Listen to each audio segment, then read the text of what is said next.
एक बात है, जो मित्र इधर खड़े हैं, मेरा करबद्ध उनसे निवेदन है सामने आकर विराजें। मंच की ओर से प्रयास है कि दूसरा दौर भरपूर दौर हो, श्रेष्ठ दौर हो। सहयोग आपका है और मैं केवल इतना फिर वापस दोहराना चाहता हूँ कि हम तो बैठे हैं वचनबद्ध, तुमको भी साथ निभाना है। हम तो बैठे हैं वचनबद्ध, तुमको भी साथ निभाना है। जो किरण गई है पश्चिम से आग्रह पर, मेरा छोटा भाई जिस ऊर्जा के साथ इस नगर में पहली बार आया है, मैं अपने छोटे भाई के लिए मेरे पास शब्द नहीं है, लेकिन उसका पूर्णतया हृदय से अभिनंदन करता हूँ, सम्मान करता हूँ और आपसे आग्रह करता हूँ भाई जानी बैरागी को आदेशित करें। रहने दो यार, तुम्हारा हाथ जोड़।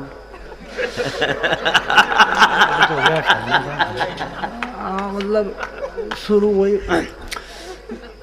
एक तो मतलब कम, मतलब अभी सीजन शुरू ही नहीं हुआ ठंड का, नहीं तो अपना पूर्णिमा से जादू शुरू होती है बढ़िया कड़ाके की ठंड। तो एक तो मतलब पहले से ठंड शुरू हो गई, इस कड़ाके की ठंड ऊपर से, और इस कड़ाके की ठंड में ऊपर से फिर इतनी लंबी चौड़ी फेंका फाकी जो हुई है ये।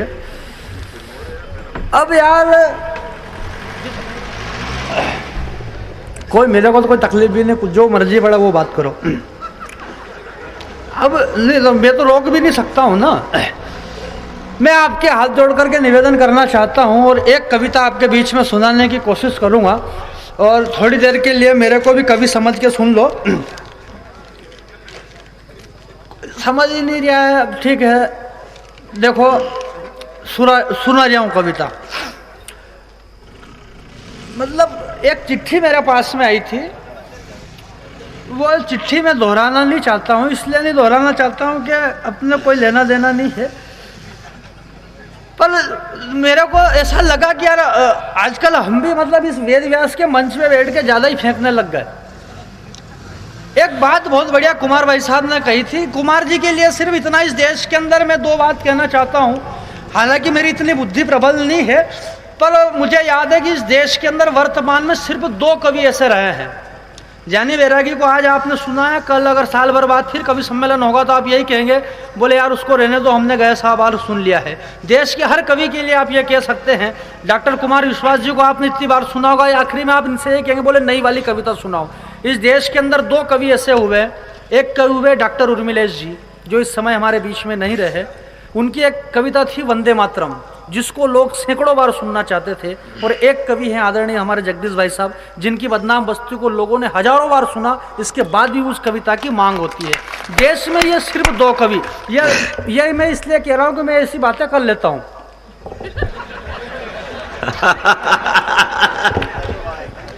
अब भाई साहब ने कहा, बोले माहौल को जमाए सेटिंग करो, तब कैसे सेटिंग करूँ, तो ये आदत पड़ी हुई है थोड़ी।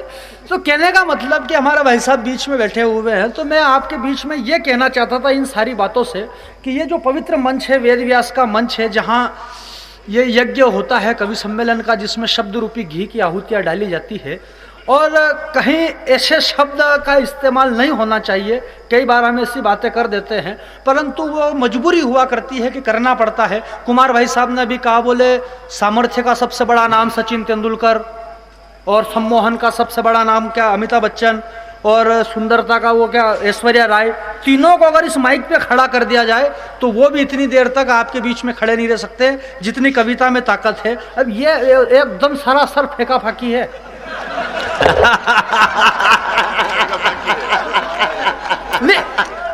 बहुत बढ़िया, क्या मैं कह रहा हूँ कि अभी अमिताभ बच्चन ने ऐश्वर्या राय, सचिन तेंदुलकर तो छोड़ो, यहाँ चंकी पांडे आ जाए तो 4 दिन तक पीछा नहीं छोड़े लोग उसका, वही संभाल ले। अभी तो कहने का मतलब हमारी नींव इतनी कमजोर हो गई, नींव इतनी कमजोर हो गई, और ये कमजोर नींव हुई इसलिए मैंने इस माहौल के अंदर एक कविता कहा ना। भाई साहब ने बोले वो फिल्म देखने के लिए गए, बोले मल्लिका के ये कपड़े हो तो मैं बाहर नहीं निकलूं। ये कई बार बेहुदा पैसा खर्च करते हैं। वो एक फिल्म बनी देश में सबसे महंगी देवदास फिल्म, 50 करोड़ रुपए खर्च हुए उस फिल्म को बनाने के लिए। कुमार भाई साहब ने कहा, बोले जानी जाके तो देख इस फिल्म में है क्या ऐसा जो 50 करोड़ रुपए खर्च हुए।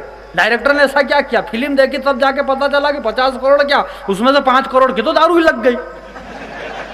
जब देखो तो वो दारू में ही था वो अगला। तो ये इमोशनल ब्लैकमेल हो रहा है। हाँ वही चीज़ में तो दम नहीं है, फोगट बातें हैं।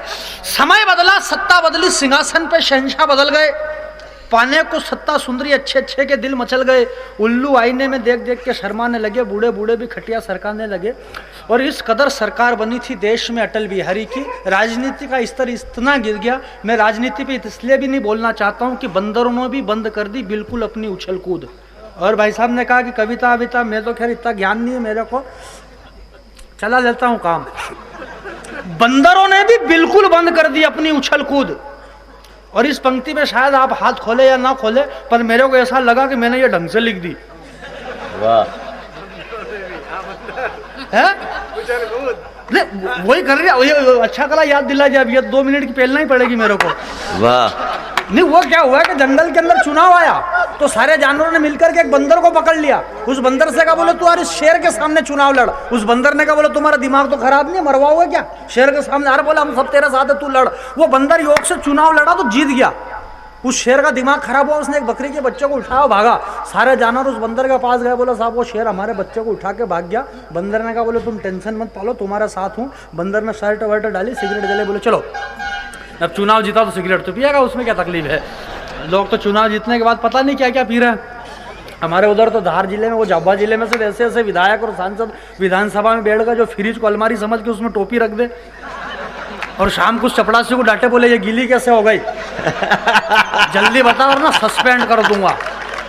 तो ये तो होता रहता है। तो वो बंदर गया, बोला चलो। तो वो बंदर ने देखा वो शेर उस बकरी के बच्चे को लेके बैठा।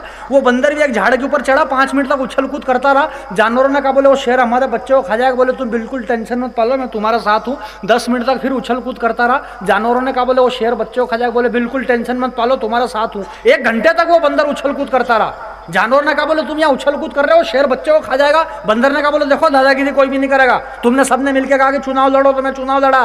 तुमने मेरे को वोट दिया, मैं चुनाव जीत गया। कौन सा नया काम कर दिया तुमने? बोले नहीं करा। बोले तुम्हारे बच्चों को शेर उठा के भाग गया। तुम आधी रात को मेरे घर पे आए तो मैं तुम्हारा साथ आया कि नहीं आया? बोले बराबर आया। बोले तुम्हारे बच्चों को शेर खा जाए उसका मैं क्या करूं? मेरी उछल कूद में कोई कमी है क्या? बढ़िया बढ़िया बढ़िया। ये कह रहा था कि मतलब ये 5 घंटे हो गए कवि सम्मेलन चलते चलते, ऊपर से कड़ाके की ठंड और 5 घंटे से उछल कूद कर रहे हैं। अब इसके बाद भी हमारी आपकी समझ में ना, तो उसका हम क्या, मेरी उछल कूद में कोई कमी हो तो बताओ। और हम जबरदस्ती आप पे लादे जा रहे। मैं ये कह रहा था कि पजामा पहले से ही फटा हुआ था। नहीं, उसका कारण है पजामा पहले से ही फटा हुआ था। ये इसलिए लादे जा रहे हैं कि पजामा पहले से ही फटा हुआ था, तो फिर बीच में टांग अड़ाने की जरूरत क्या थी? जख्म पहले से ही गहरे थे, तो फिर नमक लगाने की जरूरत क्या थी? और 25 सड़े हुए चुटकुले मैंने सुना दिए थे, फिर डॉक्टर साहब आपको 50 सुनाने की जरूरत क्या थी?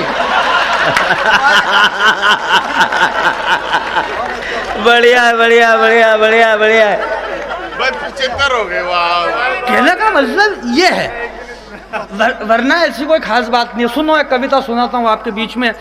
समय बदला, सत्ता बदली, सिंहासन पे शहंशाह बदल गए, पाने को सत्ता सुंदरी, अच्छे अच्छे के दिल मचल गए। उल्लू आईने में देख देख के शर्माने लगे, बूढ़े बूढ़े भी खटिया सरकाने लगे। इस कदर बदली देश में सरकार अटल बिहारी की, इस कदर सरकार बनी थी देश में अटल बिहारी की कि बस्ती बनते देर नहीं और लाइन लग गई भिखारी की। भिखारी भी वीआईपी, ये वीआईपी भिखारी और भिखारी हद कर दे। महीना पूरा हुई नहीं और दिल्ली में कटोरा धर दे। इनकी मांग पूरी करो, इनका कटोरा पूरा भरो, नहीं तो मद्रास से जयललिता उठ जाए, और उठ जाए तो अटल जी की किस्मत फूट जाए। बुढ़ापे में कुर्सी मिली हाथ से छूट जाए, औरतों के मुंह कौन लगे, ब्रह्मचारी ठहरे, मर्यादा टूट जाए।